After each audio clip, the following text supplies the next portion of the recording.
It is hump day, and keeping in line with Jason Beck's theme of humming on dingers like he was on Monday when it came to Donald Trump and his bullshit that he was spewing over the weekend. He also got a little bit of unexpected clapback coming from his own Republicans calling out the bullshit that he continues to spew.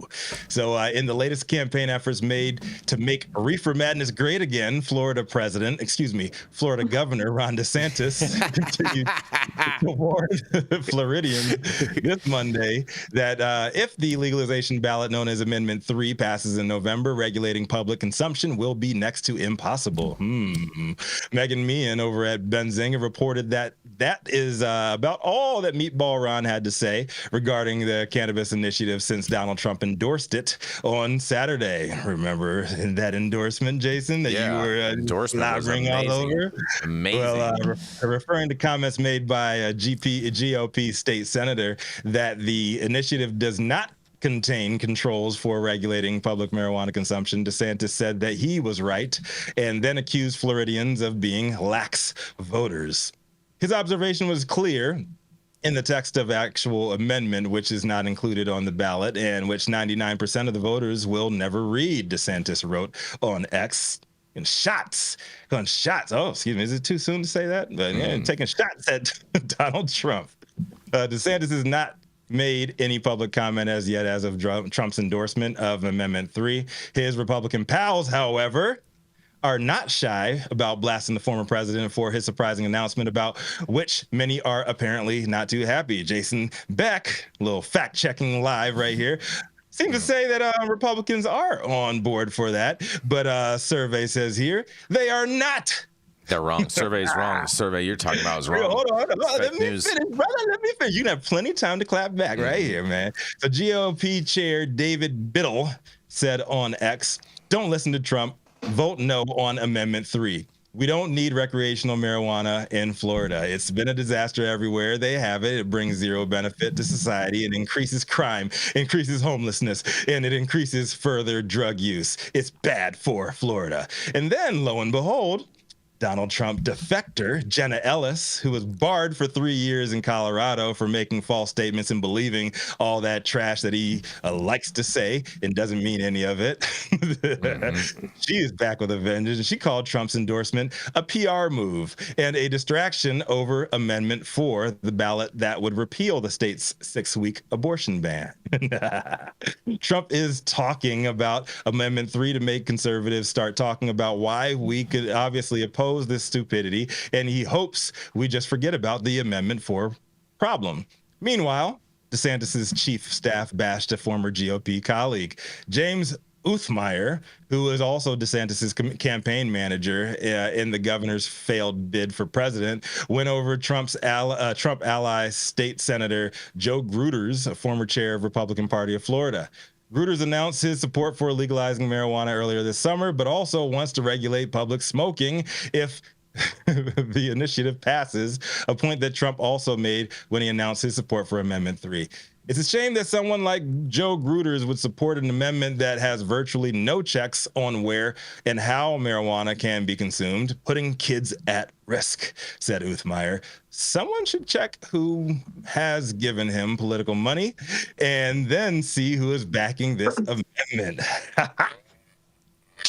I'm loving all this Republican infighting, and it seems like the walls are closing in, not just from the Harris Walls campaign of joy that he seems to not be able to get a grip on, but also from the GOP itself, because all of these promises that he's putting out there are going diametrically opposed to the things that they believe in, which is reefer madness. So you guys want to talk about flip-flopping all day? We can talk about flip-flopping, but you can't talk about flip-flopping without talking about the #1 flip-flop wearer of all time, Rico Lamitte. Donald Trump. Donald Trump. So that's all I got to say. And I cannot wait to hear Jason come over here trying to say it ain't so. I'm Rico Lamitte, the dopest dad on the street for High 9 News. It's not. I'm shocked. So did Trump just take the crown from John Kerry for being the biggest flip-flopping presidential candidate of all time? Trump has not flip-flopped. Trump has not flip-flopped at all. Week to week. Now he's pro women's reproductive rights.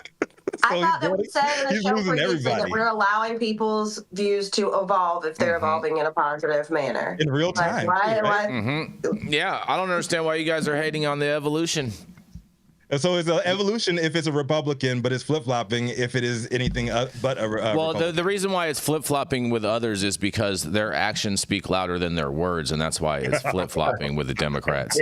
Trump's actions show his evolution on this perspective. What actions? Really? Let me hear. I'm gonna count them down for you. He plays golf and eats McDonald's all I'm gonna count them down. His Attorney General rescinded the Cole memo. No one cares about the Cole memo. I don't understand why you. I agree. People all care about the Cole memo because it does absolutely nothing. It's totally worthless. I'm not saying the Cole memo was an important. The Cole memo doesn't matter at all. An important document. I'm saying that on a matter of principle, his Attorney General rescinded the one memo that we had at a federal level that was essentially giving a green light for states to operate. That's not true. That's total fake news. The Cole memo never allowed for states to operate. The only thing that allowed for states to operate was the voter initiatives that states passed, and then you had the Rohrabacher-Farr Amendment, which stopped the Justice Department from being able to go and regulate on those as far as federal law. That's the only thing. Cole memo never did anything, never gave you any type of protection, never allowed you to operate. That's total fake news. Oh boy. Regardless, it was rescinded by Donald Trump's Attorney General. It should have been rescinded. It didn't do anything. It did nothing. It was just some little piece of paper floating around on someone's desktop. Oh, he mad. You mad? No, don't pick on Jason. Very, very defensive. Well, and just before an election, you should assume every time a politician's mouth moves, they're fucking lying. Okay? Let's just start there, because they want to get elected more than they want to tell the truth. I will say this. I'm sorry, Dale. Go ahead. Please finish. Oh, I'm just going to say we're going to be gaslit from all sides here for the next 2 months. Okay? Yep. And I don't even know what to say, because some people have a history of being mendacious, and others, it's, we dealt with Kamala here in the state over her marijuana policies. Right. So, where are we going to go with this? Because, like I said, when they open their mouth and their mouth moves, they're fucking lying. Let's just start from there. Exactly. It just looks like 45 is losing control of his Not pulse. even close, bro. And shout out to the Cole memo. And if you guys, shout out to the Cole. Hold on, slow down. And shout out to the Cole memo. And if you want to see me actually debate and go over all these topic points with one of my liberal buddies who wanted to try to defend Kamala, then you should definitely check it out. Yeah, Kamala. Yeah. Mm-hmm. Not Jason getting a personal. So Cole memo. If you could throw that link into the chat so people can check it out if they want to. I do encourage people to check it out. It's a fascinating little debate, and I go over all of the victories that Trump did for cannabis while he was president, and we count them down as if the 2018 Farm Bill. I already know where this one's going. I count. Hold on, Sohum. Let me finish. I count them down as if I was Kendrick Lamar. 1, 2, 3, 4, and 5. Mm-hmm. That's counting up. Why didn't he legalize it then? He did legalize it. He will be the last person on that. No, he didn't legalize as it goes down. Stop it. 2018 Farm Bill legalized cannabis. Oh, there it is. It's all cannabis sativa L, Dale. I was waiting for it. Who's not a flip-flopper? Jason Beck. He really sticks to that narrative, and I'm proud of him for it. Mm-hmm. Yeah, it's because I stick to the truth. I mean, I think that you should stick to smoking what was legalized under that Farm Bill, then. How about that? I am. It's all THCA. How about that? How you like them apples? Mm-hmm. It's all THCA. Mm-hmm. Oh man, let's just say. Of course, DeSantis has some tribesmen in Florida that are going to come out and speak out against this. I'm not surprised by this. Jenna Ellis? Is just, Jenna Ellis. She saw firsthand what happens when you believe the bullshit that comes out of that man's mouth. She had to plead guilty and got disbarred in Colorado. Straight up. She's not allowed to practice law anymore. Straight up, people fucked around and they found out, and now they're speaking out against him because they know it's all bullshit. I'm not buying any of it. I'm not buying out any of it. Trump came out for Amendment 3 because he wants to see this criminal justice aspect side and doesn't believe that people should be going to jail for a plan. And for people that want to talk shit about that, you know what? Those people I just call them all hypocrites because they're not for the plan and they're not for the people. I think there's another reason he doesn't want people going to jail. Probably his many felony counts and other impending cases. Ain't nobody worried about that. Hey, but you know what though? Law and order. Law and order. He will be. He will be. I can't wait. We'll get some law and order back. More like Law and Order SVU. It'd be amazing. Well, we're gonna go to a commercial and we're gonna be right back.